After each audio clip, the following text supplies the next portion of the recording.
Okay, I wanted to give some advice to my fellow creatives about how to actually see your work through to completion. And the advice I'm about to give is something that took me years to learn and that I have never heard anyone else really talk about. So I really hope this is of value to you because it has allowed me to actually start creating work instead of just thinking about creating work. So I'm going to be using music as an example, but you can apply this to any creative medium. In music, there's this phenomenon of the dreaded 16 bar loop, which is where you have an idea, a musical idea that lasts 8 or 6. Fucking shit. Oh my God. My cat just stepped on my balls.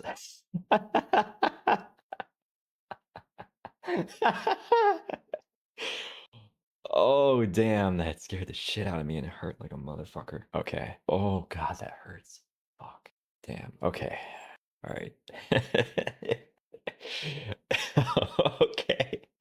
All right, let's get back to it. So in music, there's this phenomenon of the 16 bar loop, which is where you have a musical idea, you create it, and it's really only a little morsel, a little kernel of an idea, and you struggle to expand that idea into a complete creative work. And so you end up with a hard drive full of 16 bar loops and no finished work to show for yourself. And so you feel this deep insecurity like, am I even really an artist? Can I really call myself an artist if I don't have anything to show for myself? I would say this happens for one of two reasons. The first reason is you don't have the skill, you don't have the technique. You don't know music theory. You don't know your tools. You don't know song structure. If this is you, that's a pretty easy problem to solve. You just have to study, practice, learn, and grow. That's a pretty easy fix. The other problem, which is what I want to talk about, is a lack of inspiration. To me, the creative process is like building a building or planting a tree. You need a strong foundation. You need a root system. You need concrete. You need something that's built into the ground in order to build on top of. When we have inspiration,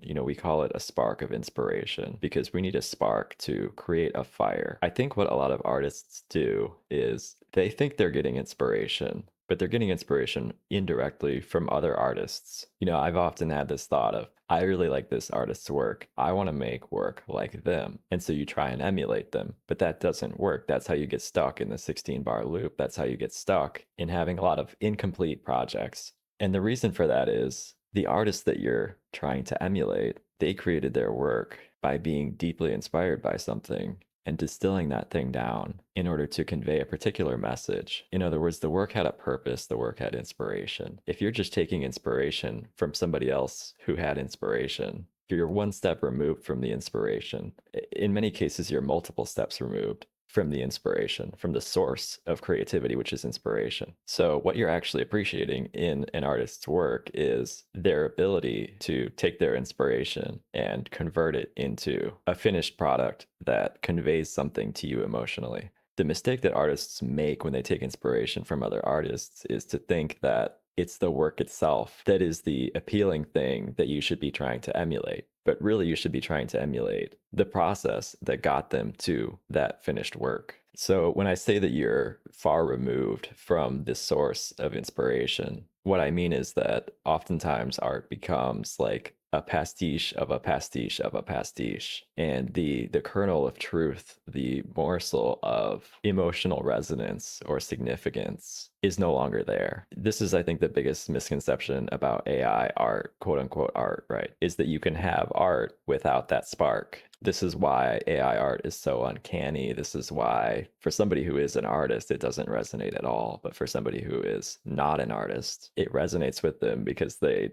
don't see the meaning behind art. They just see the art itself. This becomes like a right wing versus left wing thing where artists tend to be left wing or left wingers tend to be artists. I'm not really sure which. Right wingers tend to embrace AI. I believe they do this because they fundamentally don't understand what art is. Their understanding of art is on a surface level, and AI is very good at recreating art on a surface level. Again, it's a pastiche of a pastiche of a pastiche.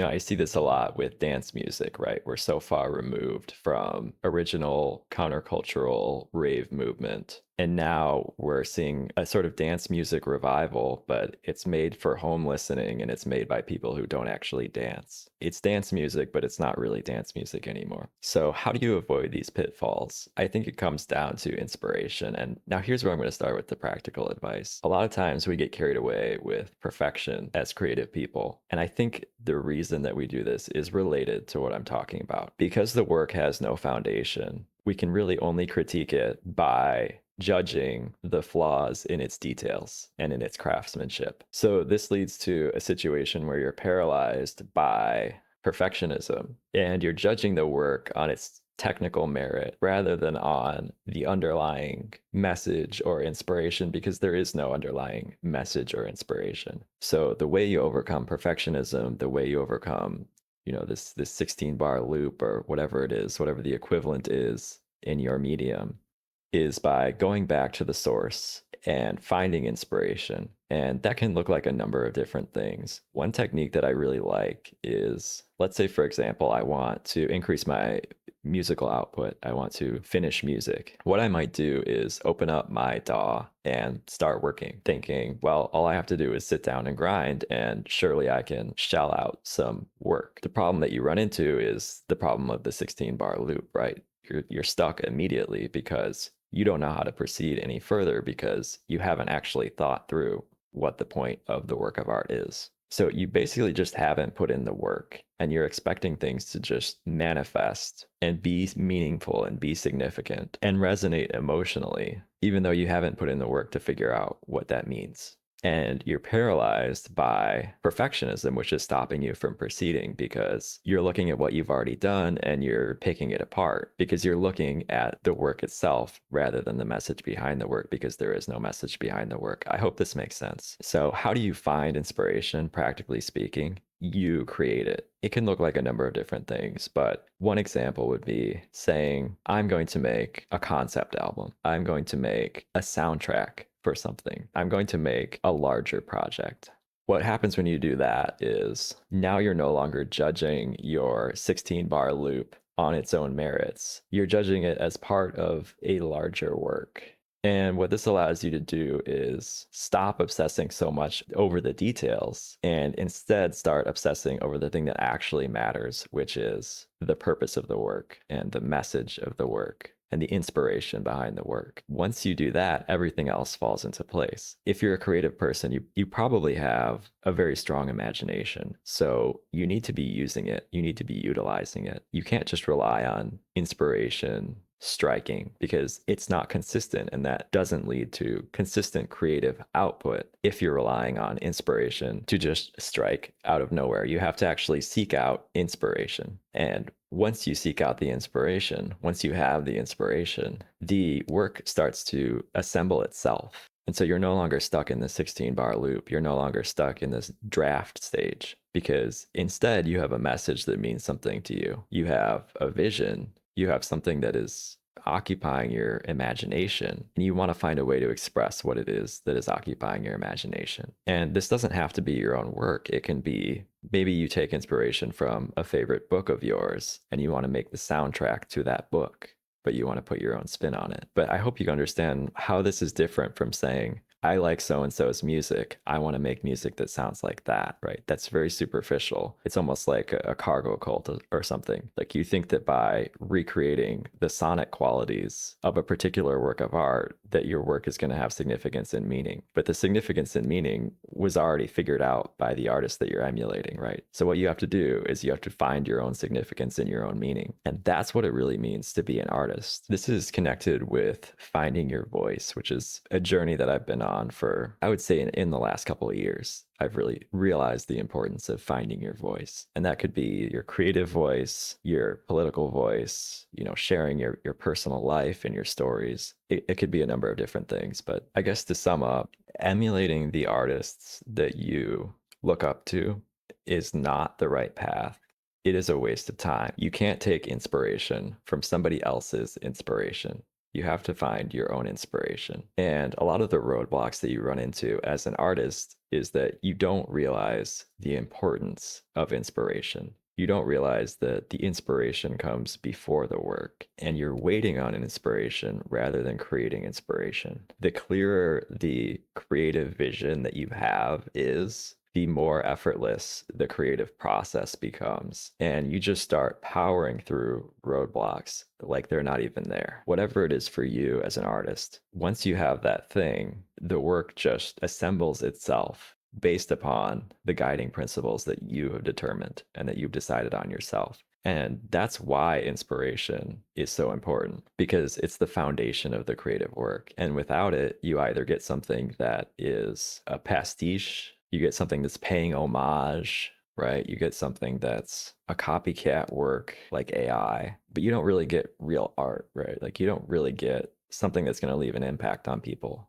and something that's going to last and stand the test of time. You get that from putting in the work. Refusing to move forward on a creative project can usually be distilled down to perfectionism blocking your path. Perfectionism comes from the fact that your work is superficial, and so you're judging it on superficial grounds. Inspiration helps you overcome the superficiality of your work, and it gives you something more important by which to judge your work. And because your work is based on something that's more important to you than the technical execution, you're no longer focused on perfection. You're just focused on getting a message across or conveying a particular emotion or a particular aesthetic or a particular message. And this will lead to greater creative output, less uncertainty, less anxiety, less of this imposter syndrome. I think this is actually the cause of imposter syndrome as well, because if you're just emulating your favorite artists, you really don't understand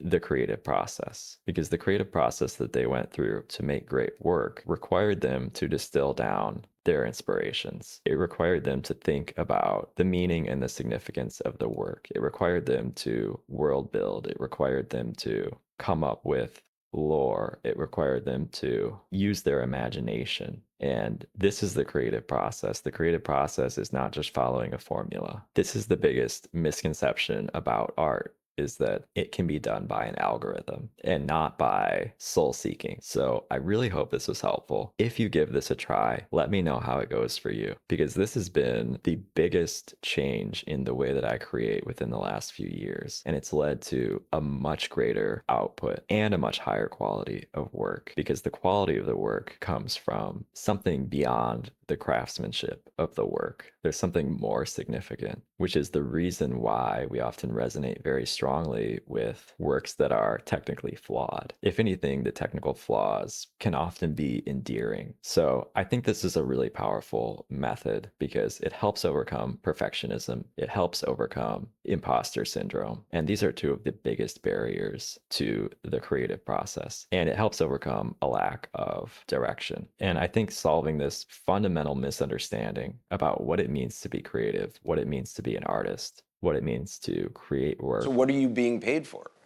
The confidence that I have in my taste and my ability to express what I feel. I guess what I'm saying is, I think this is the thing that separates people who can make art work as a way of life and people who struggle to do that. So if that's something you aspire to do, is to live and breathe your creative work and your creative process, to make your creative process your life, this is the key thing that I was missing for many, many, many years, and I see other artists are missing. They're so focused on emulating what they perceive as being perfect work that they miss the entire point of the work and the entire point of creativity and art. This is like a very egg-headed thing that artists fall into. Being an artist is not about being an egghead, right? It's about expression. It's about emotion. It's about things that are subjective. So, okay, I'm starting to ramble. I'm going to wrap it up there, but I really hope this is helpful, because this will save you